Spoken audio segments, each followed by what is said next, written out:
নওগাঁর পত্নীতলায় আলামিন multipurpose cooperative society limited সমিতির নামে সমবায় অফিস থেকে অনুমোদন নিয়ে সমিতির সদস্যদের নিকট হতে শেয়ার ও সঞ্চয় আদায় এবং ঋণদানের মাধ্যমে অর্থ ও আর্থ নির্ভরশীল করে গড়ে তোলা ও সদস্যদের ভাগ্য উন্নয়ন করার জন্য জেলার নওগাঁর পত্নীতলা উপজেলার শাখা স্থাপন করে এলাকার ৩০০ গ্রাহকের প্রায় ১৪ কোটি টাকা নিয়ে আত্মসাৎ ও আত্মগোপনের অভিযোগ পাওয়া গেছে। এই ঘটনায় অভিযুক্ত আলামিন মাল্টিপারপাস কোঅপারেটিভ সমিতির সভাপতি ও পত্নীতলা উপজেলার ৯ নং ঘোষনগর ইউনিয়নের উন্নয়নের জকসিপুর গ্রামের আলিম বাবু চক্র, শ্রীপুর গ্রামের আলহাজ আলী মালরাজি বাবুর বিচার সহ পাওনা টাকা ফেরতের দাবিতে মানববন্ধন করেছেন ভুক্তভোগীরা। বিশেষ প্রতিনিধি সাইদুল ইসলাম হেলালের পাঠানো প্রতিবেদনে দেখুন বিস্তারিত। বুধবার সকাল 11:30টায় নওগাঁর পত্নীতলা উপজেলার নতুনহাট মোড়ে মাল্টিপারপাস অফিসের সামনে এ মানববন্ধন করেন। ভুক্তভোগী জনসাধারণের ব্যানারে অনুষ্ঠিত মানববন্ধনে মোহাম্মদ মাজেদ আলী আকন্দর সভাপতিত্বে মানববন্ধনে বক্তব্য দেন পত্নীতলার উপজেলার নজিরপুর পৌরসভার হরিরামপুর গ্রামের রেজাউল ইসলাম, আশরাফুল ইসলাম এবং মোহাম্মদ খোরশেদ আলম, মাহফুজ হোসেন, মমতাজ উদ্দিন। পেটে ভাত নাই, কারো চিকিৎসার পয়সা নাই, কারো ঘর বাড়ি হারা, স্বামী পরিত্যক্ত হয়ে গেছে, স্বামী ছেড়ে চলে গেছে এবং আমাদের এই গ্রাহকের টাকা সব মিলে 14 কোটি টাকার মতো মাল্টিপারপাস এবং কৃষি উন্নয়ন সমবায় সমিতি সবকিছু বন্ধ করে দিছে। দিয়ে আজকে আমরা পথের ফকির, পথে দাঁড়িয়েছি। মাল্টিপ্লাসে 4 লাখ টাকা আছে, আমরা সবার টাকা উঠানোর জন্য এখানে আলামিন মাল্টিপ্লাসের কাছে আবেদন জানাইছি।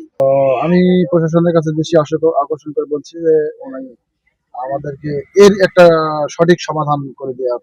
বরহটি গ্রামের অন্ধ সুলতান মাহমুদ সে বলেন, আমি ভিক্ষা ভাঙ্গন করে কষ্ট করে 1 লক্ষ টাকা সঞ্চয় করেছিলাম। আমার মতো অন্ধ মানুষের টাকাও সে আত্মসাৎ করে চলে গেছেন।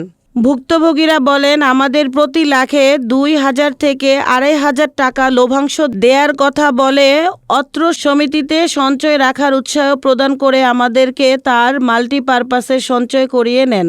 সঞ্চয়ের টাকা উত্তোলনের সময় আমরা সঞ্চয়ের টাকা উত্তোলন করতে চাইলে আজ নয় পরশু আসেন বলে বিভিন্ন অজুহাত দেখিয়ে কালক্ষেপণ করতে থাকেন আলী মালরাজি বাবু। এমন নানা অজুহাতে নির্ধারিত সময়ে টাকা দেওয়ার কথা থাকলেও তিনি টাকা না দিয়ে পালিয়ে আত্মগোপন করেছেন। পত্নীতলা উপজেলার হরিরামপুর গ্রামের আশরাফুল আলম বলেন, মাসে মাসে লাভাংশ পাওয়ার জন্য 1 বছর আগে আল আমিন মাল্টিপারপাস সমিতির সভাপতির হাতে 10 লক্ষ টাকা দিয়েছিলাম। আমাকে এখন আর লাভাংশ দেন না। টাকাও ফেরত চাইলে বিভিন্ন তালবাহানা করেন। বারবার অফিসে ধর্ণা দিয়েও কোনো কাজ হয়নি। এখন এই মাল্টিপারপাস অফিসে তালাবদ্ধ। টাকা না পেয়ে আমি এখন পরিবার পরিজন নিয়ে পথে বসার উপক্রম হয়েছি। যদি প্রশাসনের মাধ্যমে, এই সরকারের মাধ্যমে আমাদের টাকাগুলো উদ্ধার হয়, আমরা গরিব মানুষ উপকৃত হব, না হলে আমরা পথে বসে গেছি।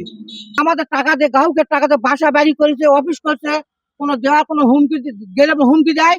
আমাদের যেভাবে হোক গ্রাহকের টাকাটা ব্যাক করার ব্যবস্থা করে দিবেন প্রশাসনের কাছে। বাবা, এটাই অনুরোধ। আমরা নিঃস্ব হয়ে গেছি, যেভাবে হোক আমার টাকাটা ব্যবস্থা করে দেন বাবা। যতগুলো গ্রাহক সবাই ফকির হয়ে গেছি। এ ব্যাপারে প্রতিকার চেয়ে জেলা প্রশাসক ও জেলা সমবায় অফিসার এবং উপজেলা নির্বাহী কর্মকর্তা সহ বিভিন্ন দপ্তরে লিখিত অভিযোগ দিবেন বললেন ভুক্তভোগীরা। আমাদের পরিবার থেকে 20 লক্ষ টাকা আমি এখানে খুশি।